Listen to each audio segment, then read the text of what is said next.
Baik, Bapak Ibu kasih Tuhan, Natal ya, tema Natal Sekolah Tinggi Tulkas Indonesia seperti yang ada di spanduk depan, katakan yang terkecil menjadi terbesar. Diambil dari Mika 5 ayat 1 sampai ke 3 dan juga Matius 2 ayat 6 merupakan penggenapan dengan subtema kelahiran Yesus menjadikan kita hambanya untuk misi besar. Bapak Ibu kasih Tuhan, setiap orang pasti ingin besar, betul kan? Setiap orang ingin besar. Itu adalah suatu tuntutan, bahkan suatu hal yang alami. Bapak Ibu kasih Tuhan, setiap kita yang lahir pun secara alami dari yang kecil menjadi besar. Baik Bapak Ibu kasih Tuhan, mari kita bersama-sama buka firman Tuhan lebih dahulu, membaca firman Tuhan dari Mika pasal yang kelima. Mika pasal yang kelima ayat 1 sampai ke 3, kemudian dilanjutkan lagi nanti dengan kitab Injil Matius pasal yang kedua ayat ke-6.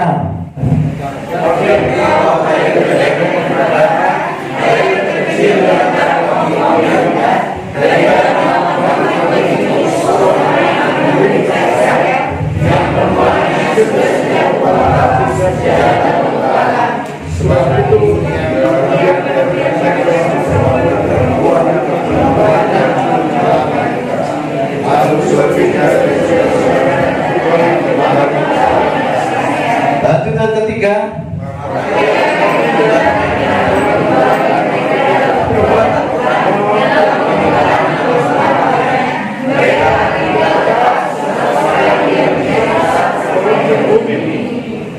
oke, mari kita perhatikan kembali membaca Matius 2 ayat yang ke-6. 2-3 ya. Dan engkau Bethlehem, tanah Yehuda, engkau sekali-kali bukanlah yang terkecil dari Yehuda Yehuda, dan engkau seorang pimpin yang akan berharap menghadapi Israel. Puji nama Tuhan. Mari kita perhatikan bersama-sama sesuai dengan tema pada malam ini, yang terkecil menjadi terbesar.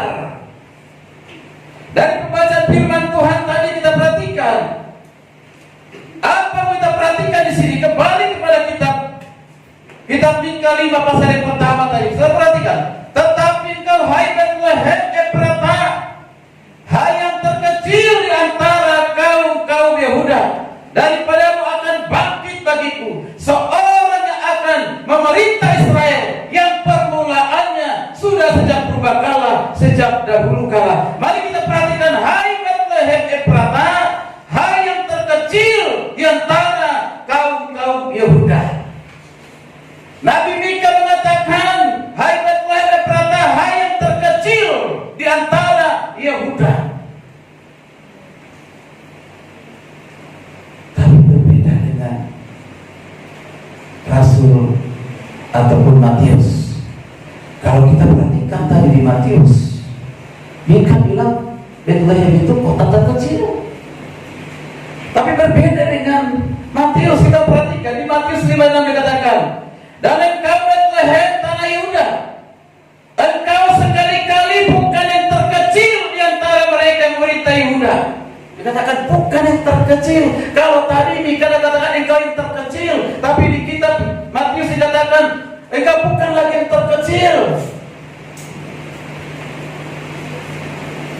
Kalau ada orang yang tidak mengerti, ini berarti banyak ayat Alkitab kontradiksi, bertentangan satu sama lain. Masa Mika dengan Matius ini beda? Coba kita perhatikan, kapan ya Mika itu ada? Kapan dia lahir? Kapan dia sebagai nabi? Kemudian juga Matius, barangkali ratusan, bahkan 700 tahun yang lalu. Perbedaan, saudara kasih Tuhan. Apakah karena waktu terlalu lama sehingga Matius salah mengatakan bukan yang terkecil? Atau dia sengaja mengubah bukan yang terkecil? Mengapa berbeda dengan Mika? Kalau Mika katakan yang terkecil, tetapi Matius bilang bukan lagi yang terkecil, berarti yang terbesar. Walaupun biasa ketika saya renungkan ini, apa sih maksudnya Mika di sini? Kenapa berbeda? Apakah perbedaan yang menunjukkan ini adalah tempat yang berbeda? Tempat kelahiran Yesus yang berbeda? Tidak, saya kasih Tuhan. Mari kita perhatikan. Kalau Bethlehem, teman-teman saya yang kita ada di Zoom, ya bersama-sama yang sudah sering kali ke Bethlehem, ya memang dikatakan kota itu kecil, tidak terlalu besar, ada di perbukitan. Lalu perhatikan sejarah dari Bethlehem ini, saudara kasih Tuhan. Asal mula nama Bethlehem itu adalah ketika seorang nabi bernama Hezekiel menyaksikan proses kebangkitan kembali dari ribuan tulang belulang dari Bani Israel. Mari kita perhatikan, Bethlehem itu berasal dari dua suku kata yang baik dalam bahasa Ibrani atau artinya rumah. Kemudian lam itu berarti daging. Jika digabung dua kata ini menjadi bait alam, bait alam. Jadi secara harafiah memiliki arti apa? Tempat daging. Kemudian kalau kita perhatikan, tetapi makna yang lebih tepat sebenarnya tempat menyatunya atau terbungkusnya tulang belulang dengan daging. Nah, ini peristiwa ini dicatat di Hezekiel 37 ayat 1 sampai 14. Bapak Ibu kasih Tuhan, ini suatu kita perhatikan, ada suatu nubuatan pembangunan bagi bangsa Israel, kebangkitan bagi bangsa Israel. Jadi kota ini terletak di perbukitan dari Yehuda, yang mulanya dinamai dengan Efrata. Nanti saudara bisa membuka di Kejadian 35 16 dan juga ayat 19, dan juga di Kejadian 48 ayat 7, dan juga di Rut 4 ayat 11. Jadi daerah ini disebut daerah dinamai dengan Bethlehem Efrata menurut Mika 5 ayat 1. Tapi menurut 1 Samuel 17 ayat 12 disebut sebagai Bethlehem Yehuda. Di Lukas 2 ayat 4 dikatakan kota Daud. Kota Daud, kota ini pertama kali dicatat dalam kitab suci sebagai tempat di mana Rahel dan Lea meninggal, dikuburkan, disebut dengan di jalan yang dikatakan di jalan di tempat di utara kota Bethlehem. Bapak Ibu kasih Tuhan, mari kita perhatikan di Bethlehem ini lahir dan besar pemimpin-pemimpin besar sebelum Yesus lahir. Sebelum Yesus datang berinkarnasi di Bethlehem, sudah ada pemimpin-pemimpin sebelumnya. Misalnya, kita perhatikan ada Daud, ada Yonatan bin Gerson, ada Musa dari suku Lewi, kemudian ada Benyamin, dan ada Naomi dan juga Boas. Rut yang adalah orang Moab pindah ke Bethlehem. Tak tahu ceritanya itu, Allahmu adalah Allahku. Rut adalah seorang penyembah berhala ketika mengikuti mertuanya Naomi, sehingga percaya kepada Allahnya Israel. Itu terjadinya peristiwa itu di mana? Di Bethlehem. Dan hal yang paling terkenal adalah tempat kelahiran Daud. Karena di Bethlehem lah ayahnya siapa? Siapa ayahnya? Ayahnya Daud siapa? Siapa ini? Mahasiswa? Isai. Ya, itu raja kedua dari Daud. Dan raja kedua ini adalah nama Daud, saudara kasih Tuhan, yang diurapi oleh Samuel.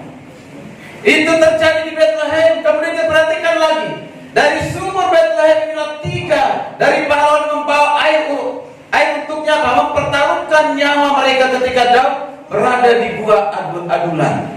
Maka kita perhatikan bersama-sama, mengapa tadi Mika mengatakan yang terkecil, lalu ada perbedaan di kota Yehuda dan kota Efrata. Artinya mau membedakan, sebenarnya mau dibedakan apa? Membedakan kota yang ada daerah adulan, bukan Bethlehem daerah adulan, tapi di Bethlehem daerah Efrata dan Yehuda sebenarnya sama. Tidak ada pertentangan di situ, tidak ada perbedaan di situ, saudara kasih Tuhan. Sekali lagi kalau kita perhatikan tadi kata-kata, tapi ke Bethlehem Efrata, hai yang terkecil di antara kaum-kaum Yehuda, Yehuda, daripada bangkit bagiku seorang yang akan memerintah Israel, yang permulaannya sudah sejak purbakala, sejak dahulu kala. Di Matius 26.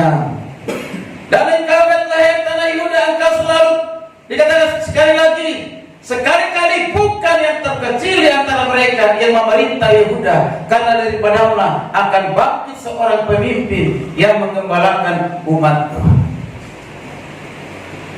Ada perbedaan di antara Mika 5 ayat 1 dan Matius 2 ayat 5 dan 6. Suka perhatikan. Pertama dikatakan Mika 5 itu Bethlehem Efrata. Sementara di Matius dikatakan Bethlehem Yudea. Kemudian dikatakan lagi yang terkecil oleh Mika, tetapi dikatakan oleh Matius bukan yang terkecil. Luar biasa. Ini penting untuk diperhatikan. Mengapa akhirnya nanti kota kecil seperti Bethlehem ini menjadi kota, bukan kota yang besar, tetapi kita melihat ada pemimpin-pemimpin yang besar. Dan di tempat ini Yesus lahir mempersiapkan misi yang besar untuk melanjutkan misi itu sampai ke ujung bumi. Kalau kita baca di ayat keempat dari Mika 5 dikatakan, coba kita perhatikan. Kembali kita pikir pasal yang kelima tadi. Ayat yang keempat, saya akan perhatikan, saudara perhatikan. Atau ayat yang ketiga B, yang 3B. Yang 3B mengatakan demikian. Dalam kemegahan nama Tuhan Allahnya, mereka akan tinggal tetap sampai sekarang ini menjadi besar, sampai ke ujung bumi. Luar biasa nubuatan dari Mika ini. Dan yang 4A dikatakan, dan menjadi damai sejahtera. Bapak Ibu dikasih Tuhan, Matius mengganti yang kecil, yang terkecil, bukan yang terkecil. Menunjukkan apa? Ini menunjukkan karena kasih karunia Allah menjadikan kota sebagai kota kelahiran Yesus. Maka yang terkecil berubah menjadi yang bukan yang terkecil, artinya menjadi terbesar. Bethlehem itu menjadi terbesar karena Yesus hadir di sana. Amin. Jadi sudah banyak tokoh-tokoh dalam Alkitab termasuk Daud, dan Yesus hadir di Bethlehem. Bapak Ibu dikasih Tuhan. Kenapa dikatakan kota di Bethlehem ini menjadi kota terkecil dan menjadi kota yang tidak terkecil? Sekali lagi, karena Yesus hadir di sana. Amin. Kehadiran Yesus lah yang membuat Bethlehem itu menjadi sesuatu yang terbesar. Kalau wilayah kotanya tetap kecil, tidak ada perubahan, tetap ada di perbukitan. Tapi yang membuat jadi besar sampai ke ujung bumi karena ada kelahiran Yesus Kristus yang kita rayakan dalam perayaan Natal malam hari ini. Amin. Amin. Jadi sekali lagi, sekalipun perbedaan antara Mika dengan Matius, tapi pengertiannya tetap sama, bukan tempat yang berbeda.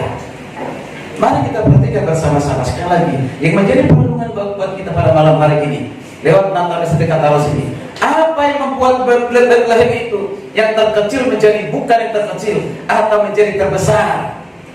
Dengan sikap menjadi terbesar.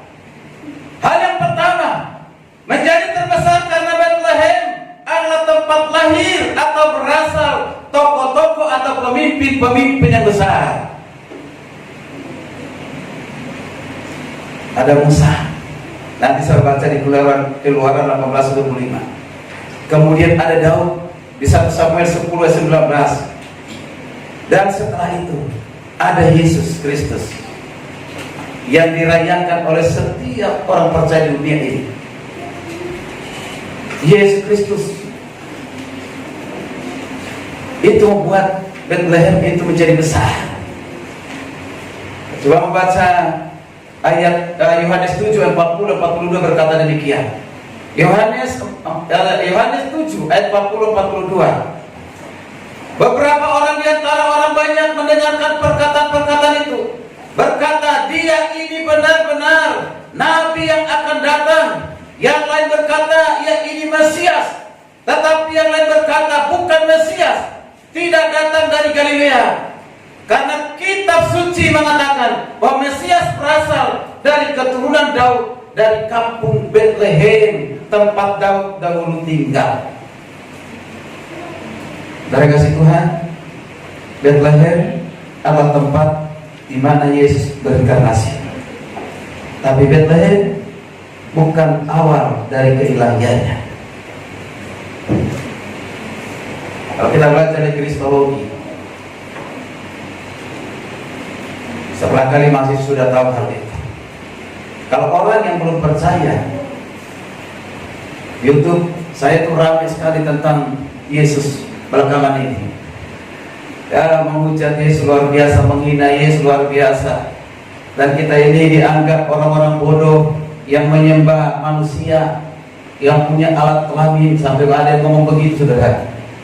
Aduh, yang punya rambut gondrong, ya, kafir dan yang lain sebagainya. Menyembah Tuhan yang mati dan yang lain sebagainya, saudara. Luar biasa. Mengapa? Karena mereka hanya melihat dari sisi kemanusiaannya, tapi tidak mampu melihat dari sisi keilahiannya. Bahwa Yesus sebelum di Bethlehem lahir, dia sudah pernah ada. Itu disebut dengan pra-inkarnasi, pra-eksistensi. Dia sudah ada di dalam kekekalan. Amin. Maka dikatakan oleh kitab Mika bahwa permulaannya sejak purbakala, sejak dahulu kala. Artinya apa? Purbakala atau sejak dahulu kala berarti itu menunjukkan sudah ada di dalam kekekalan. Itu disebut dengan olam. Olam itu artinya bahasa Nias atau bahasa apa itu? Bahasa Batak. Olam itu arti bahasa apa? Ibrani. Artinya apa? Kekal. Ya, kekal. Mari kita perhatikan bersama-sama. Kalau Yesus lahir hanya sebagai manusia, bukan juga sebagai yang ilahi, maka tidak ada sesuatu yang besar. Bethlehem pun tidak menjadi sesuatu yang besar. Kalau hanya lahir hanya sebagai manusia, tapi bukan dia Tuhan. Karena ajaran-ajaran sekarang ini, saudara Tuhan, termasuk di lingkungan orang gereja,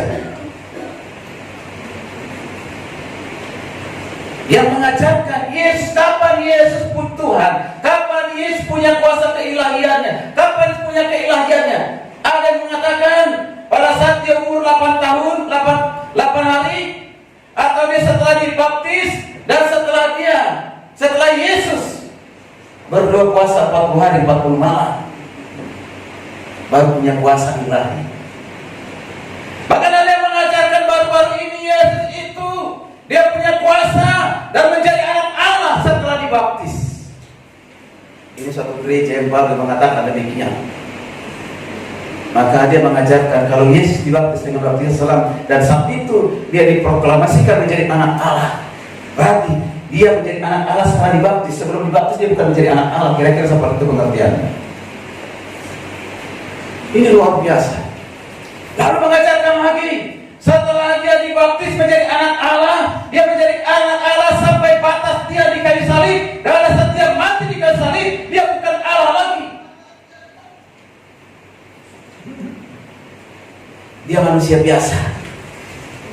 Setelah dia bangkit, Bapa mengembalikan kuasa keilahian itu kepadanya. Berarti ada tempo di mana Yesus pernah tidak Tuhan. Ini luar biasa. Dan mengatakan ini Alkitabiah. Ajaran seperti ini kata harus tolak. Amin.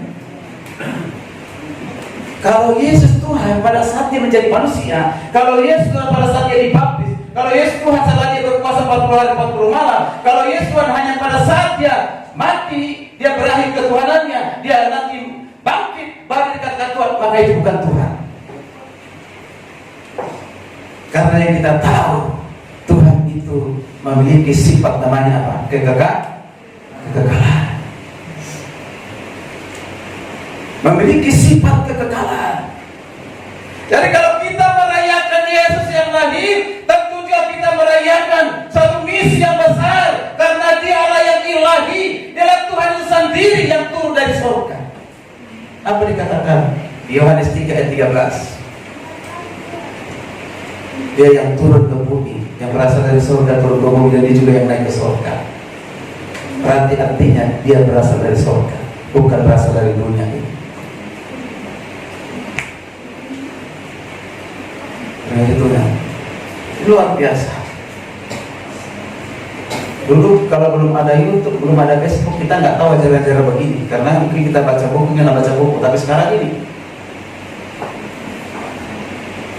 apa yang bisa kita tidak dapatkan? Ajaran yang baik, ajaran yang benar. Akhirnya kita harus punya doktrin teologi yang baik dan benar. Amin. Supaya kita jangan dipengaruhi. Agama menolak Allah Tritunggal. Dan itu sekarang saudara kasih Tuhan. Lebih hebat dari bapak-bapak gereja yang telah merumuskan pengakuan iman rasuli. Lebih hebat dari rasul-rasul. Yohanes sebagai rasul yang membuktikan ketrinitasan. Sama di baik kitab Injil Yohanes maupun 1 Yohanes yang dituliskan itu. Ada yang mengutip baru-baru ini 1 Yohanes 5 ayat 7 dan 8. Ada 3 yang memberikan kesaksian. Di bumi siapa? Roh, darah, air dan darah. Lalu ada lagi dikatakan kesaksian di sorga, yaitu Bapa, Firman dan Roh Kudus. Lalu dikatakan di bawah itu, ketiganya adalah satu. Ketiganya adalah satu. Lalu dikatakan, ini bukti Alkitab yang mengatakan bahwa Tuhan itu hanya satu pribadi. Bapa itu adalah Yesus sendiri, Yesus adalah Bapa sendiri, Roh Kudus adalah Yesus sendiri. Hanya beda peran saja. Bapa sebagai pencipta, Yesus sebagai penyelamat, Roh Kudus sebagai penghibur. Hanya beda peran, tidak ada 3 pribadi dalam kekekalan. Hanya satu. Bapak Ibu dikasih Tuhan, saya bukan berarti orang yang lebih pintar, lebih cerdas, tapi saya coba memberikan tanggapan terhadap ajaran seperti itu. Saya bilang, Pak, tolong belajar lagi hermeneutik. Mahasiswa saya semester 3 mungkin bisa menjelaskan itu. Gak usah saya. Jangan buat itu dasar untuk menolak Allah Tritunggal. Padahal ayat 37 kita perhatikan baik di manuskrip aslinya, itu tidak ada kata ada 3 saksi di sorga, itu tidak ada. Di dalam bahasa Inggris pun tidak ada. Jadi tidak bisa dilakukan itu sebagai bukti satu pribadi dan menolak tentang Trinitas. Tidak bisa masuk. Tapi kalau dipelajari dengan baik-baik saya kasih Tuhan, yang ada di ayat 8 itu, yaitu apa? Roh, air dan darah. Banyak yang menafsirkan hal ini. Pertama adalah Roh Kudus, yang kedua itu air adalah ya di mana Yesus sebagai menyaksikan diri, menyatakan dirinya pada saat baptisan. Ada yang menafsirkan juga itu adalah ketika darah, berarti menunjuk kepada pengorbanan kematian Yesus di kayu salib. Tapi kalau kita lihat Yohanes maksudkan di sini Tuhan, mereka bersaksi, Roh Kudus bersaksi tentang Yesus, Bapa bersaksi tentang Yesus. Kesaksiannya apa? Bahwa Yesus adalah anak Allah, bahwa Yesus adalah Mesias. Mereka satu dalam kesaksian. Jadi bukan satu dalam pribadi, satu dalam kesaksian tentang Yesus. Itu maksudnya. Bapak Ibu dikasih Tuhan, ini penting sekali buat kita, supaya kita jangan sampai tersesat dan disesatkan mengajarkan kesesatan seperti itu. Makanya kalau kita mengajarkan tentang Trinitas, jangan gunakan ayat. Lebih baik gunakan Kejadian 1, Kejadian 1:26 dan banyak yang lainnya. Bapak Ibu dikasih Tuhan, mari kita perhatikan bersama-sama. Mengapa dikatakan Bethlehem terbesar? Karena di sana Yesus lahir dan dia menyatakan dirinya, menyatakan kuasanya. Dia menyatakan akulah Tuhan. Ketika dia hadir di tengah-tengah orang dari sana, orang Yahudi, orang Farisi, ketika mengatakan bahwa dirinya adalah Tuhan dengan mengatakan, sebelum Abraham ada, sebelum Abraham jadi, aku telah jadi, aku telah ada. Mereka menolaknya, bahkan mau melempar Yesus dengan batu. Mengapa dilempar dengan batu? Karena apa? Penolakan. Masa engkau mengatakan engkau Tuhan? Kami tahu dirimu siapa. Kami tahu siapa bapakmu, siapa ibumu, siapa saudaramu, apa pekerjaanmu sehari-hari, apa pekerjaan orang tuamu. Kami tahu. Kau bilang ke Bapa. Sehingga terjadi penolakan. Yohanes 1:11. Dia datang kepada milik kepunyaannya, tapi milik kepunyaannya tidak menerimanya, menolaknya. Luar biasa. Bapak Ibu kasih Tuhan. Ahli Taurat, orang Farisi, beda dengan para imam dan juga Herodes. Herodes tidak tahu, makanya bertanya kepada ahli Taurat, di mana Yesus lahir? Di mana raja itu lahir? Pemberitahuan yang sangat tepat sekali. Kata Nabi Mika, dia akan lahir di Bethlehem, di tanah Yudea. Dia akan lahir. Mereka tahu, saudara kasih Tuhan. Berarti dia punya pengetahuan tentang nubuatan kristologi, nubuatan tentang Yesus. Mereka tahu tempatnya, bahkan misinya mereka tahu.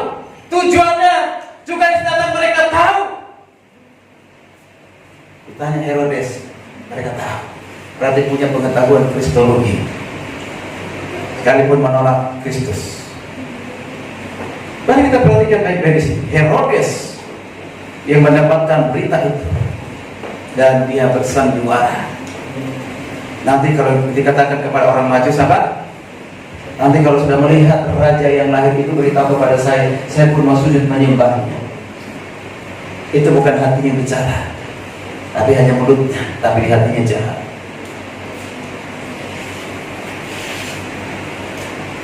Bapak Ibu kasih Tuhan, mengapa saya menekankan ini? Saya tidak mengajarkan kristologi lebih panjang lagi. Mari kita perhatikan keajaiban Tuhan Yesus yang luar biasa.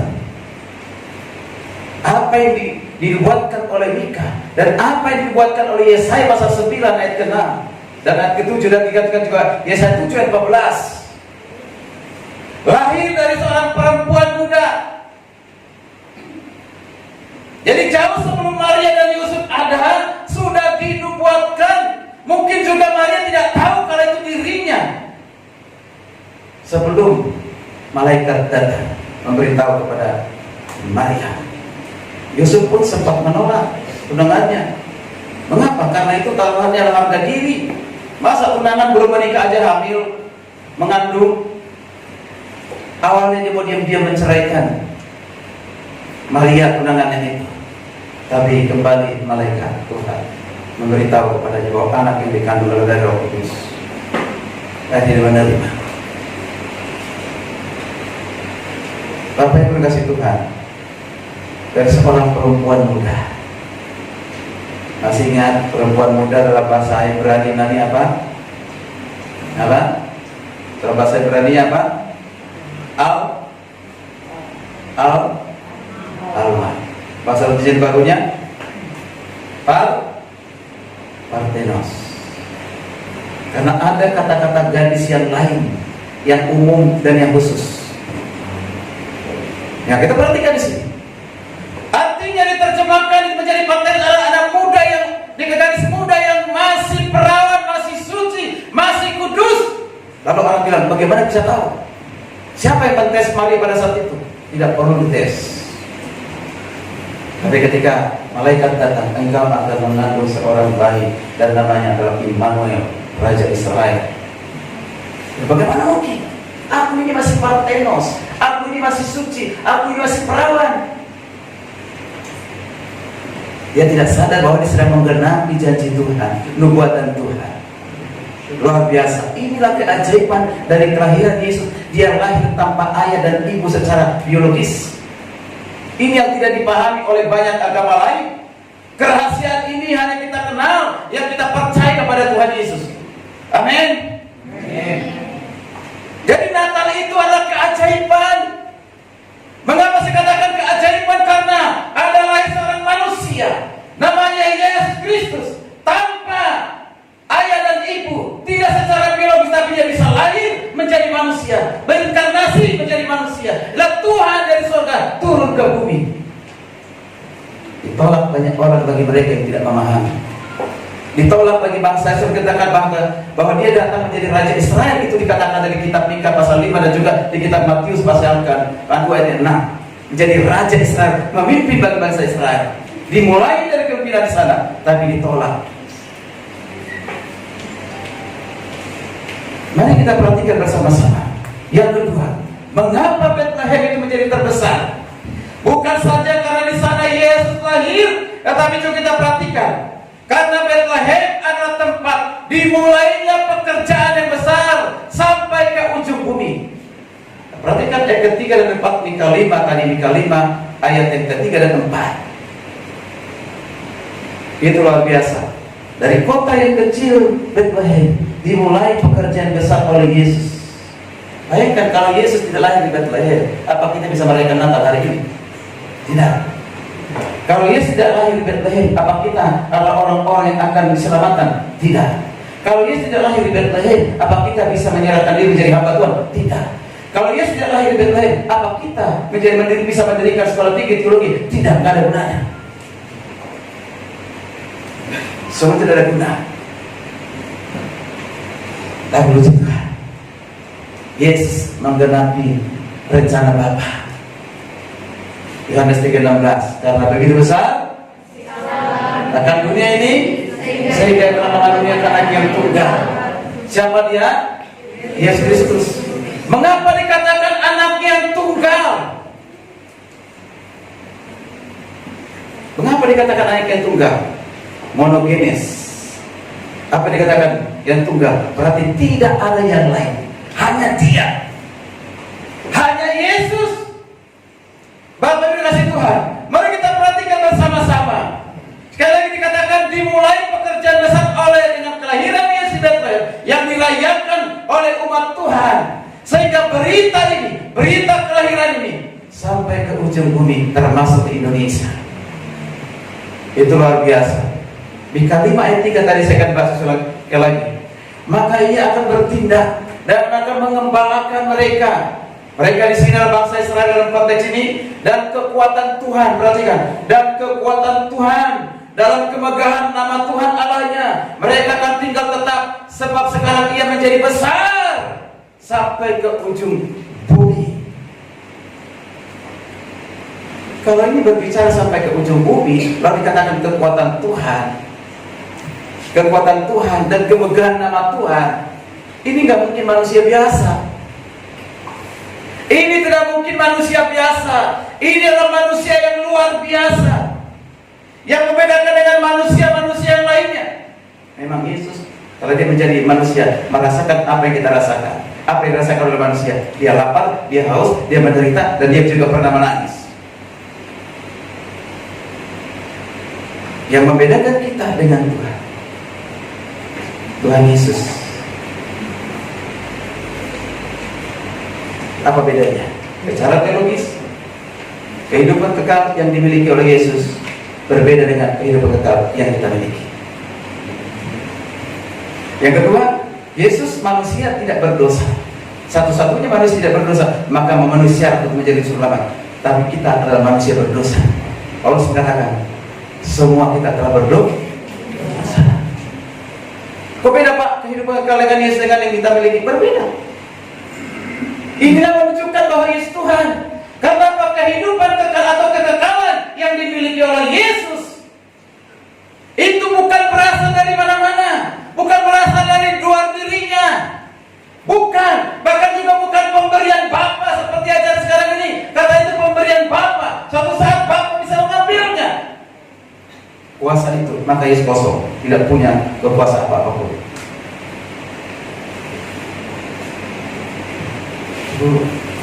Ini mengerikan ajaran seperti ini. Kekekalan yang dimiliki Yesus sudah ada, tanpa disebabkan, tanpa dipengaruhi, tanpa bersumber dari manapun. Itu sudah ada pada Yesus dalam kekekalan. Maka dikatakan, akulah Alfa dan Omega. Dia tidak ada awal dan tidak ada akhir. Lalu kehidupan kekekalan kita miliki dari mana? Bukan bersumber dari diri kita, tapi pemberian anugerah Tuhan. Amin. Pada saat saudara percaya kepada, ini luar biasa Bapak Ibu kasih Tuhan. Mari kita perhatikan Yesaya 61:5 dikatakan, Bahwa dalam ayat ini dikatakan begini, menggunakan kata dari Yahweh bukan suatu yang aneh. Karena apa? Karena kita perhatikan, ada menunjuk kepada Yahweh, akhirnya nanti kepada Kristus. Bukan berarti Yahweh itu pribadi yang pertama dikatakan menjadi pribadi yang sama, bukan. Menunjukkan kepada kekuatan, kuasa yang dimiliki oleh Yesus sama kualitasnya dengan Bapa sehakikat. Makanya kata kekuatan dari Tuhan. Kalau kita lihat di kekuatan dari Tuhan, saudara, pemberian Tuhan kepada Yesus, proses perpindahan. Kita boleh mengatakan lagi dipindahkan dari Bapa kepada Yesus, dari Yesus dipindahkan dari Yesus kuasa itu kepada Roh Kudus. Luar biasa. Ini sangat jelas sekali saudara Tuhan. Di pasal 5, kalimat ayat 3 dikatakan, sebab sekarang ia menjadi besar sampai ke ujung bumi. Ini jelas menunjukkan bahwa Kristus akan ditinggikan di seluruh dunia, dan itu sudah terjadi. Amin. Sudah terjadi. Kemudian di Mika 5 ayat 4a dikatakan, dan dia menjadi damai sejahtera. Zamannya Mika, bangsa Israel ada dalam satu ketakutan, ada satu kekhawatiran, ada satu kekacauan. Maka dengan berita ini, damai sejahtera bagi bangsa Israel. Bahkan kalau kelahiran Yesus, pertama kata yang kita dengar, jangan takut. Maria jangan takut, Yusuf jangan takut, gembala-gembala jangan takut. Jangan takut, sebab dia adalah Mesias, anak Allah, yang membawa damai sejahtera, saudara kasih Tuhan. Jadi Kristus sebut karena ia mendamaikan kita dengan Allah, memberikan damai di dalam hati saudara dan saya. Bapak Ibu dikasih Tuhan, Yesus yang dikatakan adalah Raja Damai, memberikan damai sejahtera, mengaruniakan damai sejahtera bagi setiap orang percaya. Saudara saya didamaikan dengan Tuhan, dengan kehadiran Yesus, dengan kelahiran Yesus. Saudara didamaikan dengan Bapa. Tadinya kita adalah siapa? Seterunya. Seterunya, musuhnya Tuhan, tidak layak sama sekali. Tapi dengan lahirnya Yesus, perseteruan itu diubah jadi apa? Persekutuan. Amin. Jadi persekutuan. Pada saat persekutuan itu ada, kita dikaruniakan damai sejahtera. Sama dengan dikatakan oleh Paulus di Efesus 2 ayat 14. Karena di dalam Dia damai sejahtera kita, yang telah mempersatukan kedua pihak, yang telah merubuhkan tembok pemisah, yaitu apa? Perseteruan. Sesungguhnya sebelum kita percaya kepada Kristus, sebelum mengenal Kristus, kita ini adalah perseteruan, seterunya Tuhan. Tapi dengan Natal, saudara dan saya menjadi sahabat. Saudara dan saya menjadi apa? Menjadi sekutunya Tuhan. Amin. Sangat jelas di Yesaya 9:5 dikatakan begini. Sebab seorang anak lahir untuk kita, seorang putra telah diberikan untuk kita. Lambang pemerintahan ada di atas bahunya, dan namanya disebut Penasihat Ajaib, Allah yang perkasa, Bapa yang kekal, Raja Damai. Luar biasa. Berarti sama dengan apa yang dikatakan oleh Mika tadi, tidak bertentangan dengan Yesaya. Kalau Mika dikatakan nabi kecil tadi, kalau Yesaya nabi apa? Luar biasa. Jadi misi yang sama yang Tuhan taruh di Mika, di Nabi Mika, juga misi yang sama yang Tuhan taruh juga bagi Yesaya. Padahal berbeda zaman, berbeda waktu, tetapi sama. Luar biasa. Maka hari ini kita lihat bersama-sama, mengapa Bethlehem itu menjadi sesuatu yang besar. Bukan karena kotanya menjadi besar, diubah, diberi luas, dibuat lebih luas. Tidak. Pertama, karena kelahiran Yesus. Yang kedua, karena di sana dimulai pekerjaan yang besar. Yang ketiga, karena di sana ada misi yang besar. Amin. Mari kita masuk satu perenungan. Dari mana saudara berasal? Dari mana asal usul kita? Ini penting. Dari kota kecil, dari kota besar, dari pelosok-pelosok, dari dusun, atau mungkin kita dari orang berasal dari keluarga yang miskin, keluarga yang tidak berada, keluarga yang tidak mampu.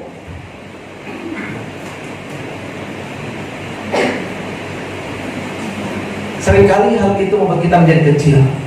Karena aku kan orang yang tidak mampu, aku kan orang miskin, aku kan dari kampung yang wajarlah seperti ini. Kita menjadi pemikiran yang primitif. Orang seperti ini akan tetap kecil. Akan tetap apa? Kecil. Memang pengetahuan saya sudah sebatas itu. Mau jadi apa? Ya biarin aja. Paling-paling juga nanti kalau saya sudah menikah, namanya seorang wanita, paling juga menjadi istri gembala atau istri pendeta, tidak pun juga kerjanya ngapain tinggi-tinggi sekolah. Mau jadi S2, suatu perempuan menjadi S2, ngapain? Toh juga di gereja saya nanti tidak boleh jadi pendeta. Paling gue baru bicara dengan Pak Ibu istri dari Pak Daniel Henggolan. Katakan di gereja kami itu tidak boleh Pak perempuan jadi gembala. Ngapain? Nggak usah lah, cukup S1. Mengapain sampai dokter perempuan? Nanti takut didekati oleh laki-laki kalau ada dokter perempuan. Memang benar kadang-kadang begitu. Kalau lihat, saya suka dia, tapi siapa dia? Apa gelarnya? S3, aduh, menurut. Benar, ini pernah ini. Saya perkenalkan seseorang. Saya katakan S3 loh, saya bilang, aduh, takut S3 katanya. Jangan sampai kita pemikiran yang rendah seperti itu. Dari manapun asal usul kita, bagaimanapun keberadaan kita, engkau akan menjadi besar sekalipun kecil pada saat itu. Amin. Engkau akan menjadi besar kalau engkau punya pikiran yang besar. Engkau akan menjadi besar kalau punya perencanaan yang besar. Engkau akan menjadi besar kalau engkau punya tindakan yang besar. Amin. Amin. Jangan otak pikiran kecil-kecil kita ikut hitungan kecil. Jangan menjadi biasa-biasa. Ya udah kalau lulus sekolah teologi mau jadi apa? Terkasih Tuhan, kalau saudara mempersiapkan diri dengan baik, sekalipun kita berasal dari orang yang tidak mampu, orang yang kecil, tapi ketika saudara sungguh-sungguh mempersiapkan dirimu, dibentuk oleh Tuhan, mengerti misi Tuhan, mengerti rencana Tuhan, mengerti mengapa kau dipanggil, untuk apa kau dipanggil, apa tujuan hidupmu dipanggil, apa misimu dari Tuhan, engkau akan bergerak dengan tujuan itu, bergerak dengan misi itu. Maka kau tidak akan pernah hidup, yang penting makan, yang penting nasi nggak apa-apa, yang penting lulus. Nah, kalau orang punya misi besar, dia tahu misi besar dari Tuhan, sudah ditanam dalam hatinya, maka dia akan belajar dengan sungguh-sungguh. Nilainya pun tidak ada yang C, tapi paling minimal B+. Amin. Kalau kau dipanggil Tuhan dengan sungguh-sungguh, kau belajar persiapkan dirimu. Bagi Tuhan tidak ada yang mustahil, segala dana Tuhan sudah sediakan. Amin. Jangan engkau berkecil hati atau gaya. Terbukti kan saya udah punya tunggakan 3 bulan, 6 bulan, bahkan 1 tahun. Emang berarti saya tidak dipanggil oleh Tuhan.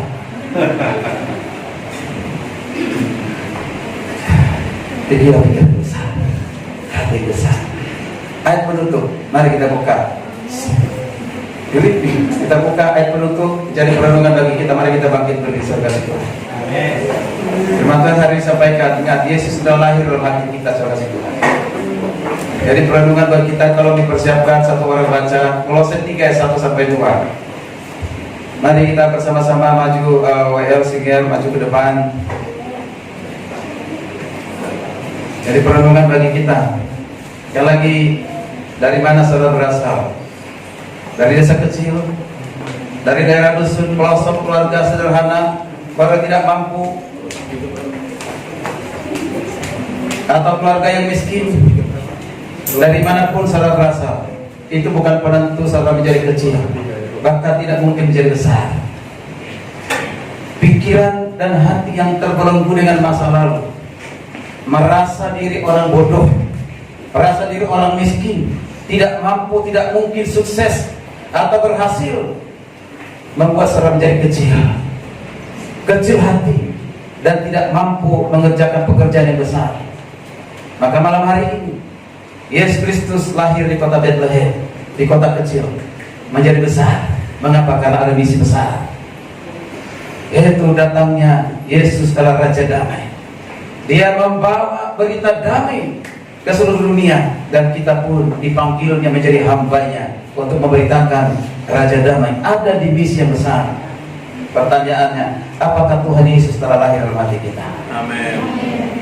Pastikan bahwa Yesus Putra Natal itu sudah lahir dalam kehidupan kita. Dengan kelahiran Yesus di hati kita memberikan apa? Kepastian pengampunan dosa, kepastian tentang keselamatan kekal bagi kita. Dengan kelahiran Yesus di hati kita akan membawa perubahan besar dalam kehidupan kita, dari kecil menjadi besar. Kelahiran Yesus di hati kita menjadikan kita hamba untuk misi yang besar. Dan kelahiran Yesus di hati kita mengaruniakan kekuatan Tuhan yang besar bagi kita dalam mengerjakan pekerjaan yang besar, yaitu memberitakan Injil. Maka saya ulangi, Kolose 3 ayat 1 sampai 2. Mohon dibaca satu orang yang sudah persiapkan. Kolose 3 ayat 1 sampai 2. Kolose 3 ayat 1 sampai 2 demikian. Karena itu kalau kamu dibangkitkan bersama dengan Kristus, carilah perkara yang di atas, di mana Kristus ada, duduk di sebelah kanan Allah. Pikirkanlah perkara yang di atas, bukan yang di bumi. Di mana pikiran kita hari ini? Perkara bumi atau perkara surga? Itu sangat menentukan arah hidup kita. Kalau perkara bumi kecil, tidak ada apa-apanya.